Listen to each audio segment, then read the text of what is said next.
What child is this who lay to rest on Mary's lap is sleeping, whom angels greet with anthems sweet, while shepherds watch are keeping?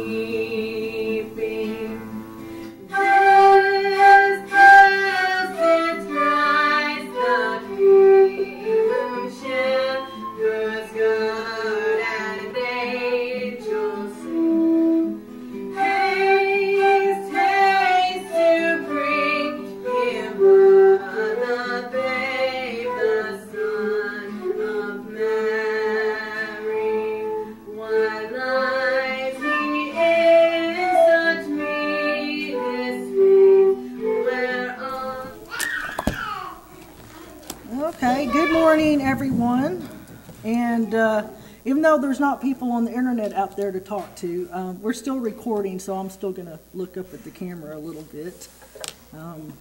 Anyway, and I do want to mention to Bob back there, I appreciate all the work you're doing back there, Bob. Even though we're not online, that is okay. I know we can put it up, the recorded version later, and people can watch that. But I really appreciate everything Bob does. He's been a real lifesaver to all of us. And I know you've been busy last week, or we might have been able to get a little bit of this done ahead of time, although really right now it has nothing to do with anything he's done. It just has to do with some router problems. Anyway, but that kind of goes in with what I'm talking about today, because Bob has kind of taken upon himself the responsibility for doing a lot of our website stuff and tech stuff and things like that. And it's important that when we're given a gift from God, whatever that gift may be, that we use it. And there's a lot of people out there with wonderful gifts who don't use it, or they use it for other purposes rather than the glorification of Christ. I've titled my message today, Let Honor Be Our Code. And it's a grave concern to us in this time and age that we live in, because our white brothers and sisters, we can look around the world and we see all of the different things that is happening. We see society changing. Toby Keith just last week, who puts out so many patriotic songs and goes and visits the troops and talks a real big talk about how American he is, and talks about being a Christian and everything.